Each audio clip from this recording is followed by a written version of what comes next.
নমস্কার বন্ধুরা, Indian stock market Bangla আপনাদের স্বাগত। আমি সৌভিক। আজকে 18 তারিখ বুধবার, মার্কেট জাস্ট বন্ধ হলো। আজকেও মার্কেট মাইনাসে ছিল, নিফটি ব্যাংক নিফটি টোটালটাই মাইনাস, কারণ একটা বড় ডিসিশান আজকে, একটা না একের অধিক ডিসিশান আছে, তার জন্য মার্কেট কোনো ক্লিয়ার পিকচার এখনও দেয়নি, এখনও একটা রেঞ্জের মধ্যেই ঘোরাঘুরি করছে। তবে আজকে রাত্রিবেলা যে মেন জিনিসগুলো আছে সেটা হচ্ছে আজকে রাতে যে আমেরিকার ফেড পলিসি আছে সেখান থেকে দেখা যাক কি আসে, তার জন্য ওয়ার্ল্ডব্যাপী মার্কেট দেখবে। এছাড়াও ডাউ জোন্স লাগাতার 9 দিন ধরে মাইনাস, এটা বহু বছর, প্রায় মনে হয় সম্ভবত 35-40 বছর পর এরকম টানা 9 দিন ডাউ মাইনাস এরকম দেখা যায়নি। প্রায় 40 বছর পর এরকম দেখা যাচ্ছে। তো আজকে দেখতে হবে ডাউ জোন্স ক্লোজ কোথায় করে। এটা একটা বড় ইভেন্ট আছে। সেকেন্ড আছে, সেবি অনেক কিছু রুলস আনছে, তার জন্য এখনও মিটিং চলছে, হয়তো 7টা-8টা নাগাদ হয়তো কিছু আমরা জানতে পারবো, এবং যে স্টেপগুলো নেবে সেগুলো অবভিয়াসলি বড় এফআইআই বা আদার্স যারা হেজ ফান্ড, যারা মার্কেটটাকে চালনা করে, বিভিন্ন রকমভাবে যে অ্যালগো অ্যাক্টিভেট করছে ইত্যাদি ইত্যাদি করছে, সেগুলো হয়তো কিছু রেস্ট্রিকশন আনতে পারে যাতে ছোট রিটেলারদের বাঁচানো যায়। সেগুলো কিভাবে আসছে তার উপরেও একটা বড় রিয়াকশান থাকবে। এছাড়াও বাজারে এফআইআই তো ভালো মতো সেল অফ করেই চলেছে, আজকেও মনে হয় সেল ফিগারই আসবে হয়তো। তো ওভারঅল বিভিন্ন কারণ নিয়ে, এছাড়াও এক্সপায়ারিও এসে গেছে ডিসেম্বর মাসে, তো লাস্টের দিকে কিছু বাই সিগন্যাল দেখা গেছিল আগের সপ্তাহ, তার জন্য অনেকে বাই করেছিল, তাদেরকে ফাঁসানোর ব্যাপারও একটা ছিল। তো এরকম বিভিন্ন ইভেন্ট এবং কাজের জন্য আজকে রাতটা খুব ইম্পর্টেন্ট। আজকে রাতে কি আসবে না আসবে তার উপর কালকে নির্ভর করছে। তবে টেকনিক্যালি অনেক কিছু দেখা যাচ্ছে ওভার সোল্ড হয়ে আছে, সেখানে একটা বাউন্স আসার সম্ভাবনাও যে থাকবে না এটা বলা যায় না। এছাড়াও আজকে ভিক্স কিন্তু মাইনাসে বন্ধ করলো, প্রায় 1.5% মাইনাসে, যেখানে নিফটি প্রায় 125 পয়েন্ট মতো ডাউনে ক্লোজ করলো, 25-30 পয়েন্ট হবে ডাউন ক্লোজ করলো, সেখানে ভিক্সও কিন্তু নিচের দিকেই করলো, তার মানে কোনো একটা ভুল দেখাচ্ছে। তো আমার মনে হচ্ছে কালকে, এছাড়াও আরেকটা আছে, কালকে এক্সপায়ারি আছে উইকলি, অর্থাৎ একটা বড় ভোলাটিলিটি লাস্ট 2 সপ্তাহ ধরে দেখতে পাচ্ছি। চপে থেকে মোটামুটি ওই নিফটি ছাড়া সব এক্সপায়ারি বন্ধ হয়ে গেছে। এখন করছে কি, ওই লাস্ট দিন যেদিন নিফটির এক্সপায়ারি অথবা সেন্সেক্সের এক্সপায়ারি, অর্থাৎ বৃহস্পতি আর শুক্র, এই দুদিন একটা বড় সড়ো অপশানের কাজ হচ্ছে। 300, 700, 800 পয়েন্টের মতো ভোলাটিলিটি হয়ে যাচ্ছে নিফটির। সেই রকম কাল আর পরশু দুদিন আসছে, অনেক কিছু দেখাতে পারে, যদিও এখনও নিফটি একটা রেঞ্জের মধ্যেই ঘুরছে। আগে নিফটির পার্ট বলি, সাপোর্ট রেজিস্ট্যান্স, তারপর যেটা থাম্বনেইলে দেখেছেন যে নতুন বছর আসছে 2025। তো 2025-এর জন্য আমি 10টা স্টক 10টা এপিসোডে বলবো, একটা করে স্টক 1 বছরের জন্যেই বলবো। অবভিয়াসলি এটা পেপার ট্রেডিংয়ের জন্যেই বলবো। আশা করা যায় পেপার ট্রেডিং করলে হয়তো ব্যাংকে যে ইন্টারেস্ট 1 বছরে পাওয়া যায় 7-7.5% ইন্টারেস্ট, তার থেকে বেশি পাওয়াটা উচিত বলে আমার মনে হয়। কিন্তু এই কথা শুনে কেউ বাই বা সেল রিয়েল ট্রেড নেবেন না, কারণ আমি কোনো সেবি রেজিস্টার্ড অ্যানালিস্ট নই। এটা আমি কেবল পেপার ট্রেডিংয়ের জন্যই বলছি, এবং এখন থেকে যে কটা এপিসোড করব প্রত্যেকটা এপিসোডেই একটা করে স্টক আমি বলবো 2025-এর জন্য। তার আগে চলে আসি নিফটির লেভেল এবং ব্যাংক নিফটির লেভেল। নিফটির আজকে ক্লোজ দিয়েছে 24,116, রেজিস্ট্যান্স আছে 24,513 এবং 24,777, যেটা 24,777টা বহু দিন ধরে বলে আসছি, এখনও এটা ওই একই লেভেল থাকছে এবং দেখেছেন এই জায়গায় আসার পর কিভাবে নিফটি রিয়্যাক্ট করে এবং কিভাবে ওপর থেকে নিচে পড়ে যায়।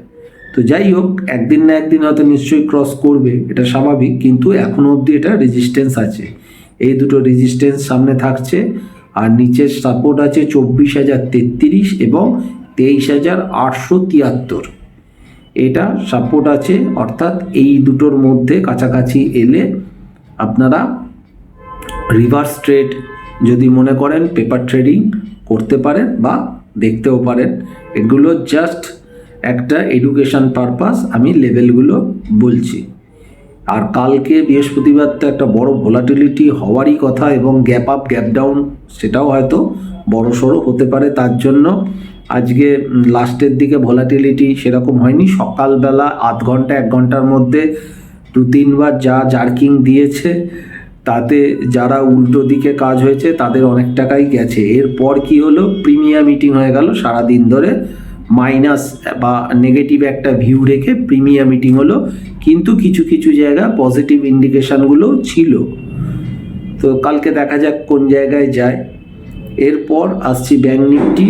ব্যাঙ্ক নিফটির আজকে ক্লোজ দিয়েছে 52,205, এটাও রেজিস্ট্যান্স হচ্ছে 53,000 এবং 53,650, সাপোর্ট হচ্ছে 51,690 এবং 51,000। এই সাপোর্ট রেজিস্ট্যান্সগুলো লিখে রাখতে পারেন, এই অনুযায়ী চেক করতে পারেন। মার্কেটের মতো চলবে, প্রত্যেক দিন কাজ করতে হবে এরকম কোনো ব্যাপার নয়।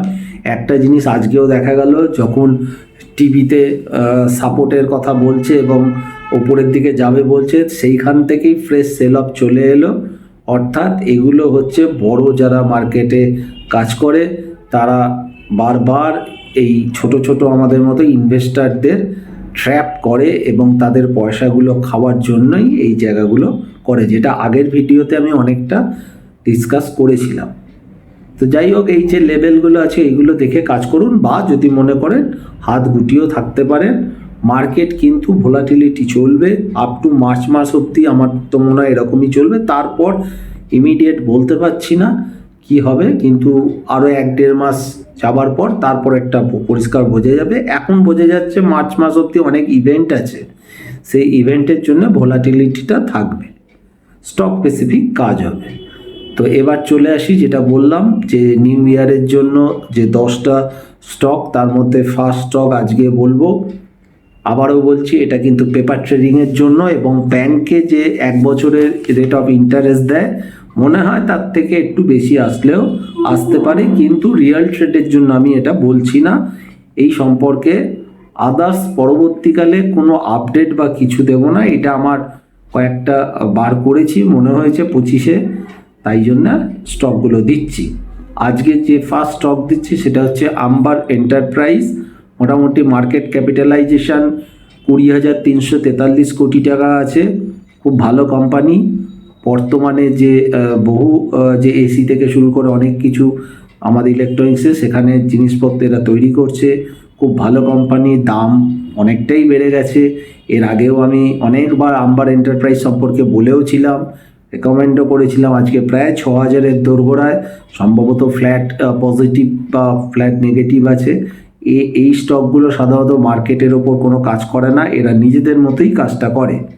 এই স্টক পিই যদিও 100 নয়, তবে পিই দেখে এখন ইনভেস্ট করা যায় না, কারণ ডিকসনের পিই কিন্তু 100-200-র ওপরেও ছিল, তারপরেও কোথায় চলে গেছে। তো সেই হিসাবে এখন পিই অতটা কাজ করে না। যাই হোক, এখন স্টক পিই 100 নয়, ইপিএস এই উইকে এই কোয়ার্টারে 12 পয়েন্ট সামথিং আছে, ফেস ভ্যালু 10 টাকা, অর্থাৎ স্প্লিট বা বোনাস এইসব জায়গা কিন্তু ভবিষ্যতে এই স্টক দিতে পারে। এছাড়াও হোল্ডিং বলতে গেলে প্রোমোটাররা 40% আছে, খুব ভালো আছে, এফআইআই 26% এবং ডিআইআই 18%। ব্যালেন্স তো রিটেলাররা আছেই। মোটামুটি আমার মনে হয় আমি যে স্টক যে 10টা বলবো সেগুলো অ্যাটলিস্ট 10 থেকে 15% এক বছরের রিটার্ন হয়তো দিলেও দিতে পারে, ব্যাংকের থেকে বেশি দেবে, কারণ এই স্টকগুলো ফান্ডামেন্টাল ভালো। আমি মোটামুটি ফান্ডামেন্টাল ভালো বা তাদের বিজনেস যে ভালো হবে ভবিষ্যতে বা ভালো চলছে সেই বিজনেসটা আরও গ্রো করবে, এরকমই 10টা স্টক নতুন বছরের জন্য বলবো।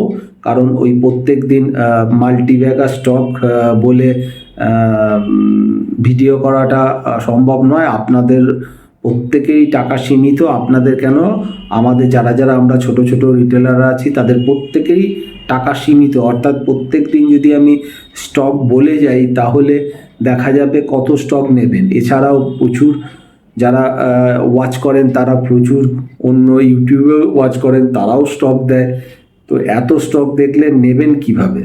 ওর জন্যেই এখন আমি সারাক্ষণ ক্যাশ স্টক দিই না। তো এখন এই নিউ ইয়ারের জন্য যেহেতু আমি কোনো ম্যাগাজিন বারও করব না, তার মানে এই নয় যে এই স্টক যেগুলো বলছি সেগুলো কিন্তু ম্যাগাজিনে যেরকম স্টক রিটার্ন দিয়েছে সেই রকম রিটার্ন হবে বলে আমি বলছি না, কিন্তু এগুলো ফান্ডামেন্টাল গুড মনে হয়, একটু হলেও উপকারে আসতে পারে, অ্যাটলিস্ট ব্যাংকের থেকে হয়তো বেশি রিটার্ন আসা উচিত। তো যাই হোক, আবার নেক্সট ভিডিও বুধবার শুক্রবার দিন চেষ্টা করছি করার, রেগুলার করার চেষ্টা করছি, কারণ কাজটা একটুখানি হালকা হয়েছে। তো যাই হোক, আজকে এখানে শেষ করছি, 11:30 হয়ে গেছে। ভালো থাকবেন, সুস্থ থাকবেন, নমস্কার।